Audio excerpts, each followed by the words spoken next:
The morning sky above New York City cracked like broken glass as the first Zephyrian warship tore through dimensional space. Commander Vextar emerged from the quantum fold with his massive fleet, hundreds of obsidian vessels that blotted out the sun like metallic storm clouds. Standing on his flagship's bridge, his four muscular arms crossed in supreme arrogance, he surveyed the blue-green world spinning helplessly below. "Behold, Admiral Crotiach," Vextar sneered, his serpentine tongue flicking across razor-sharp teeth.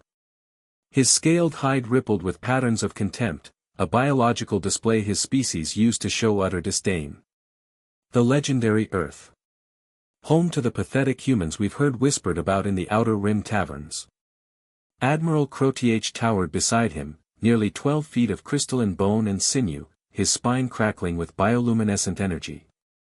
The ancient warrior had conquered 47 worlds in his lifetime, each one falling within hours of his arrival. "The galactic intelligence reports are laughable," he rumbled, his voice like grinding stone.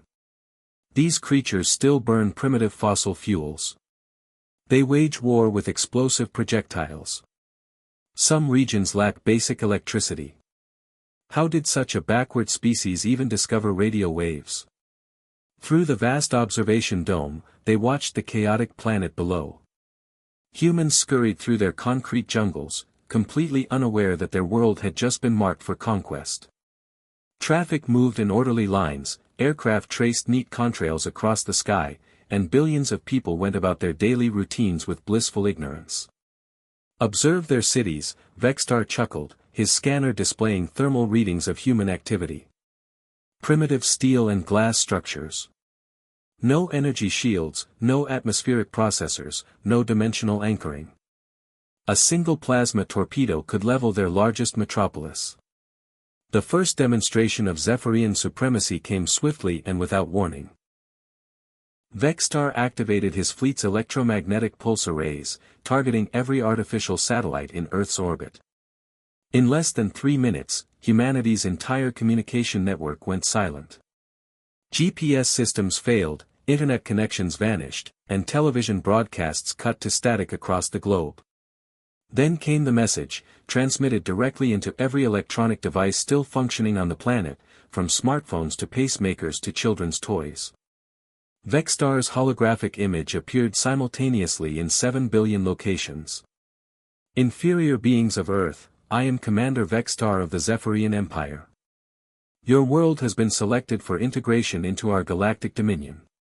Do not mistake this for negotiation. Your species has been evaluated and classified as minimally useful for labor purposes. Your crude weapons cannot penetrate our shields. Your primitive aircraft cannot reach our altitude. Surrender is not requested, it is inevitable." In a small office buried deep within NASA's Johnson Space Center in Houston, Dr. Elena Rodriguez stared at her emergency communication terminal as the alien's contemptuous words echoed through the facility. Her 30 years of xenobiology research, her countless papers theorizing about first contact protocols, her carefully prepared diplomatic frameworks, all of it rendered meaningless by this arrogant display of superiority. Her hands shook, but not with terror. Pure, volcanic rage coursed through her veins as she watched the alien commander's smug expression. She'd dedicated her life to the dream of peaceful contact with extraterrestrial intelligence. Instead, humanity's first meeting with another species was a declaration of enslavement.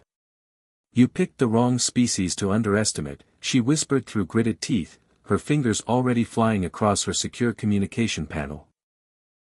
Within minutes, encrypted messages were racing through hardened military networks to every major scientific institution, defense department, and research facility on Earth.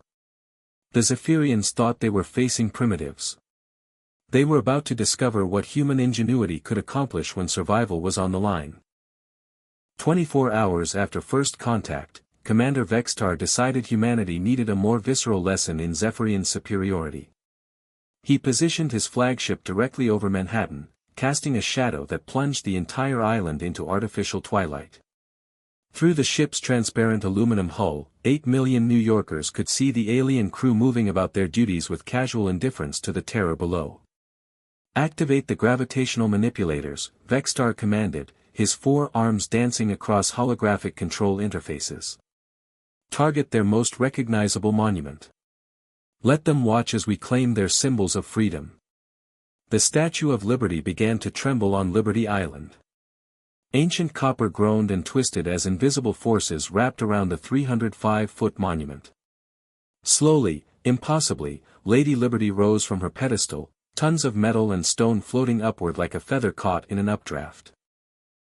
She hung suspended 1,000 feet above the harbor, torch extended toward the alien ship as if in supplication. Across the world, emergency broadcasts showed the horrifying display. The message was crystal clear: we can take anything we want, whenever we want. But 15,000 feet above Manhattan, Captain Maria Santos was having very different thoughts. The Puerto Rican-born pilot had spent the last 18 hours analyzing every scrap of data her F-35 sensors had collected during the aliens' arrival. While politicians debated and generals planned, Santos had been doing what fighter pilots do best, looking for weaknesses. "Phoenix Squadron, this is Phoenix Leader," she radioed to her 5 wingmen, her voice steady despite the magnitude of what she was about to attempt. "I've been tracking their energy signatures. These shields aren't static barriers, they're rotating electromagnetic fields. They pulse in a predictable pattern, full strength for 3.7 seconds, then a microsecond gap for remodulation." Her weapons officer, Lieutenant Jake Morrison, sounded skeptical through the comm. "Maria, that's a hell of a gamble based on 18 hours of sensor data." "Sometimes the best intel comes from fresh eyes," Santos replied, pushing her fighter into a steep dive toward the massive alien vessel. "All units, prepare for attack run. First volley is deliberate miss, I need to confirm their response pattern." The Zephyrians detected the approaching aircraft immediately. Sub-Commander Rixval chuckled at his tactical station, his scaled fingers drumming against the console. "Commander, 6 primitive atmospheric fighters approaching. Their chemical propulsion missiles cannot possibly." Santos fired her first Sidewinder missile straight at the ship's main hull. As expected, it detonated harmlessly against the shimmering energy barrier, creating a brief light show that illuminated the shield's hexagonal matrix pattern. "Perfect," Santos whispered, her fighter's computer recording the exact energy fluctuation sequence. "Now for the real thing."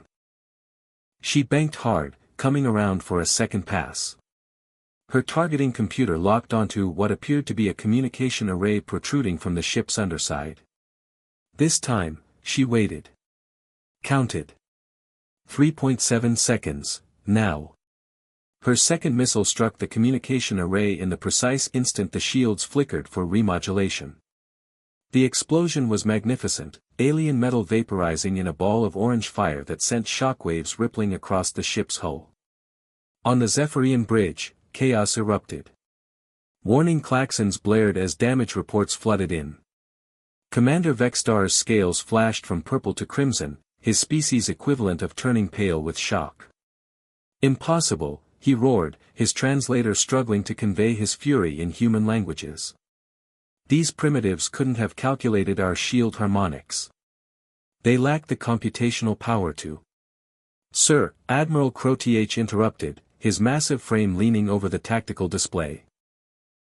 His voice carried a note of something the Zephyrian Empire hadn't felt in centuries: uncertainty. "They didn't calculate it mathematically. Look at these sensor readings. The human pilot observed our shields for exactly 17 seconds, then attacked during the remodulation gap. They didn't need computers, they used pattern recognition." Below, Captain Santos's damaged F-35 spiraled toward the Hudson River. She ejected at 2,000 feet, her parachute snapping open as her fighter crashed into the water. As she drifted down toward Manhattan, she looked up at the alien ship, now trailing smoke and sparks, and allowed herself a fierce smile. Every human on Earth was watching. The message was clear: the aliens bleed. Within 72 hours of Captain Santos's historic strike, the impossible happened. For the first time in human history, every major nation abandoned their territorial disputes and ideological differences. The United Earth Defense Coalition formed not through lengthy negotiations or diplomatic treaties, but through a simple shared understanding: adapt or become extinct. Dr. Elena Rodriguez found herself at the center of humanity's greatest scientific collaboration. In her hastily constructed command center beneath CERN's particle accelerator, she coordinated with brilliant minds from every continent. Russian quantum physicists worked alongside American engineers. Chinese materials scientists shared classified research with European theorists. Indian mathematicians collaborated with Israeli weapons designers. The barriers that had divided humanity for millennia crumbled in the face of existential threat. The fragments from Santos's strike are our Rosetta Stone, Rodriguez explained to the assembled team of 200 scientists connected via quantum-encrypted video links. Before her lay twisted pieces of alien metal, still warm with residual energy 3 days after the attack. Their technology isn't magic, it's applied physics we understand but never had the materials to implement. Dr. Yuki Tanaka from Tokyo's Advanced Materials Laboratory leaned forward on her screen. Elena, look at this molecular analysis. Their hull plating uses a crystalline lattice we've theorized but never created. The energy density is extraordinary, a single cubic inch could power Manhattan for a week. Meanwhile, Professor James Okafor from Nigeria's premier engineering institute had been studying the shield generator fragments. The quantum field manipulation is brilliant in its simplicity. They're creating localized distortions in spacetime itself. The shield isn't just deflecting energy. It's redirecting it into parallel dimensions. But understanding was only the beginning. The real miracle was implementation. Working with salvaged alien components and human ingenuity, the coalition began producing hybrid technologies at impossible speed. Underground factories in Switzerland manufactured quantum processors. Hidden facilities in Australia grew crystalline matrices in zero-gravity chambers. Brazilian physicists developed new mathematical models while Canadian engineers built prototype weapon systems. The Zephyrians watched this unprecedented cooperation with growing alarm. Every tactical advantage they deployed, humans found creative solutions. When the aliens jammed traditional radio frequencies, humans switched to quantum entanglement networks. When electromagnetic pulses disabled their power grids, they deployed distributed fusion cells that operated independently. When orbital blockades cut off satellite navigation, humans bounced signals off ionospheric layers using techniques that predated their space age. These creatures are evolutionary nightmares, Commander Vextar complained to his war council, his 4 arms gesticulating wildly. We destroy their command centers, they operate from hidden bunkers. We eliminate their leaders, new ones emerge instantly. We cut their supply lines, they improvise alternatives from scavenged materials. Admiral Crotih studied the tactical reports with deep unease. In 3 centuries of conquest, he'd never encountered resistance that actually grew stronger under pressure. Commander, observe their behavioral patterns.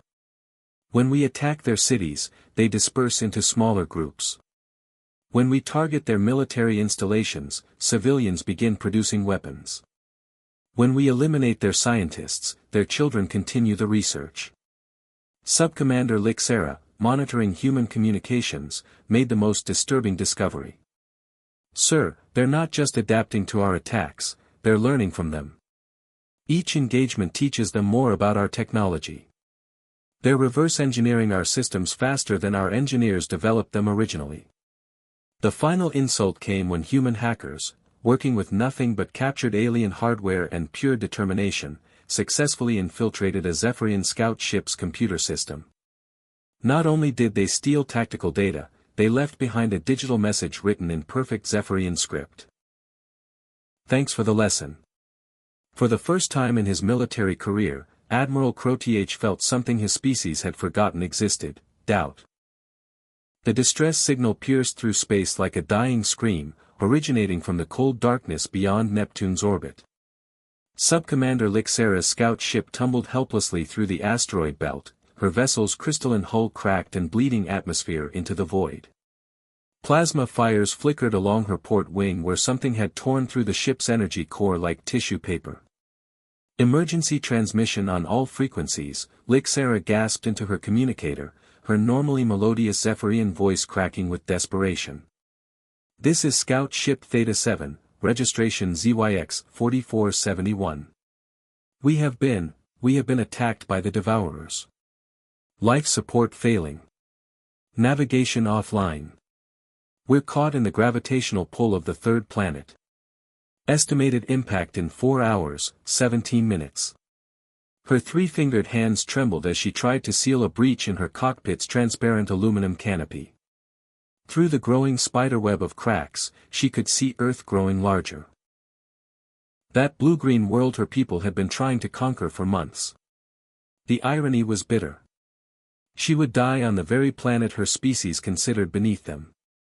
Any Zephyrian vessels in range, please respond, she continued broadcasting, though her ship's sensors showed no friendly signals.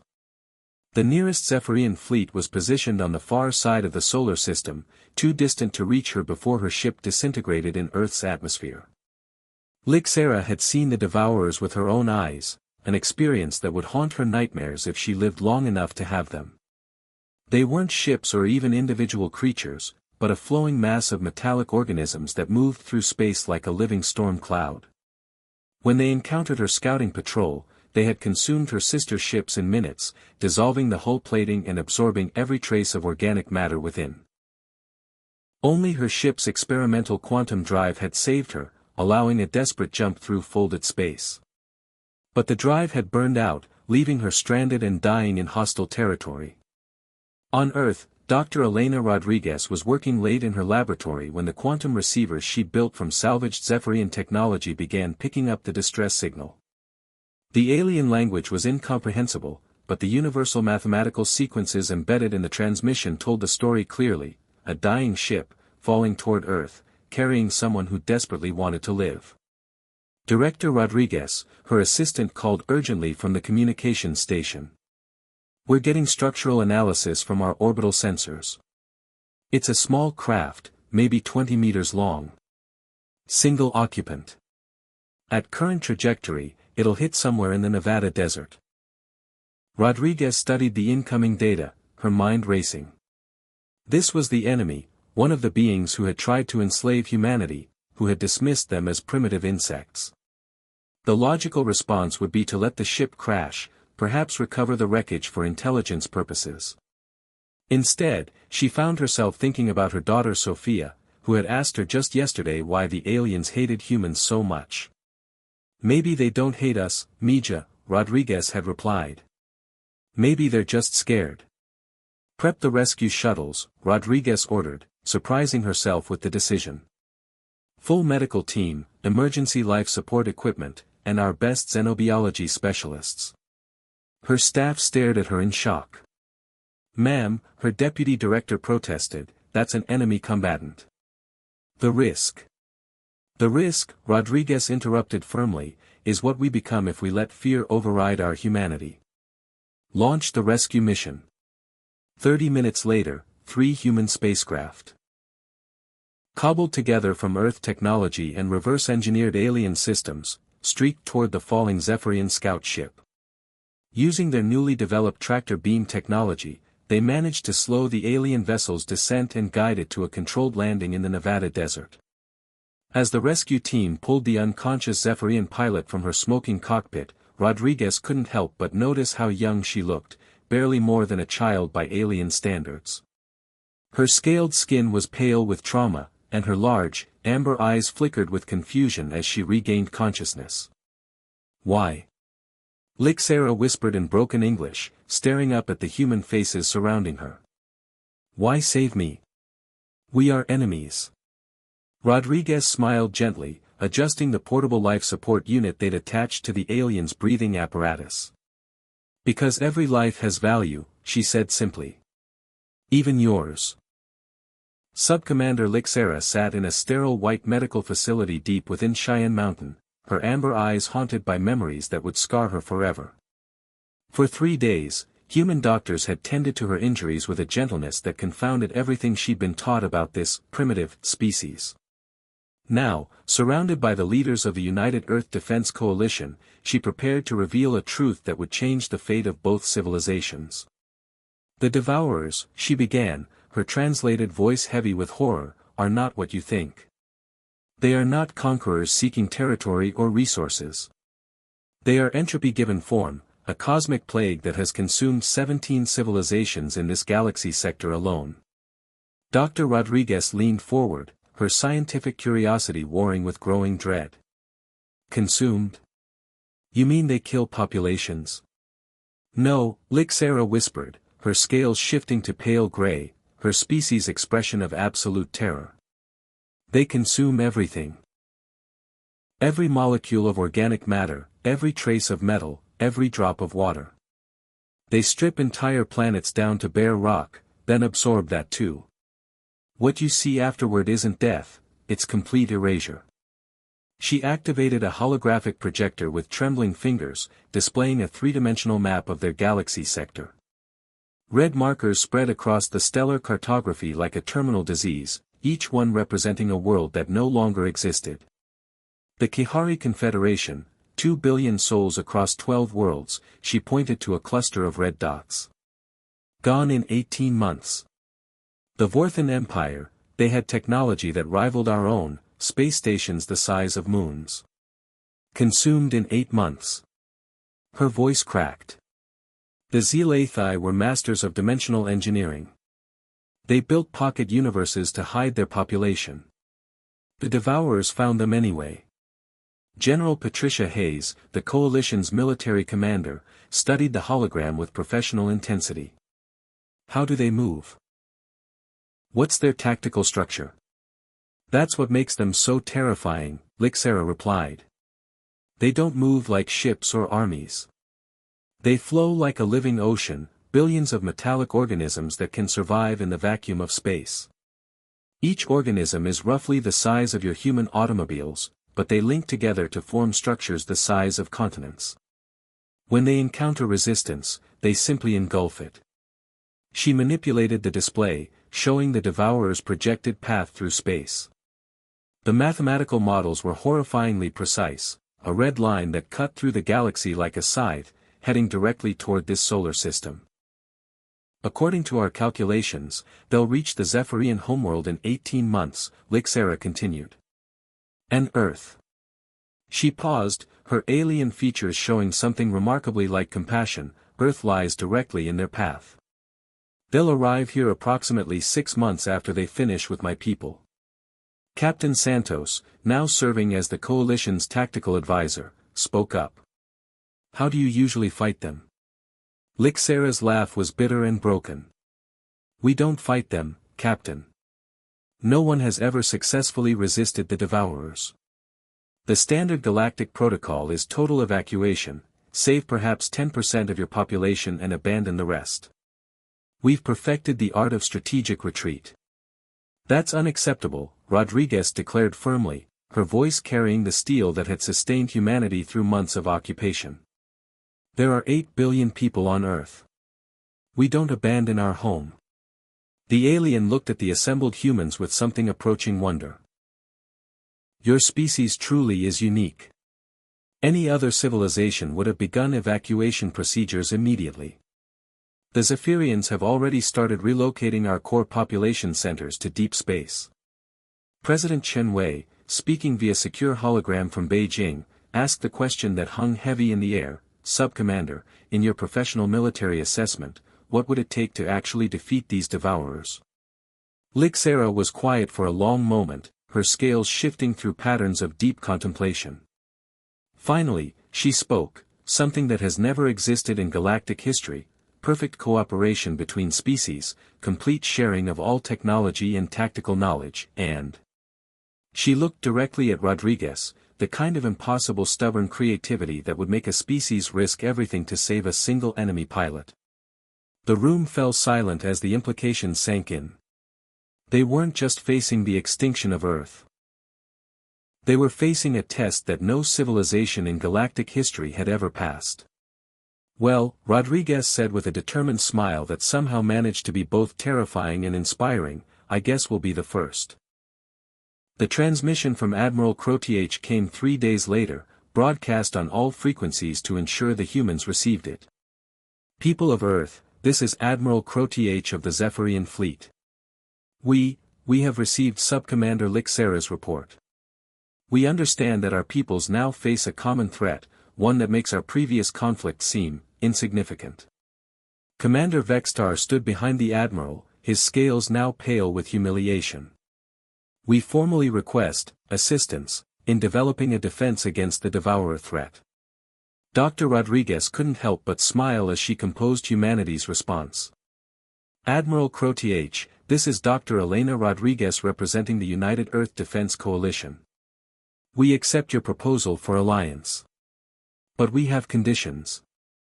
Name them, Crotiach replied immediately. First, full technological exchange. No secrets, no held-back knowledge. We share everything we've learned, and you share everything you know.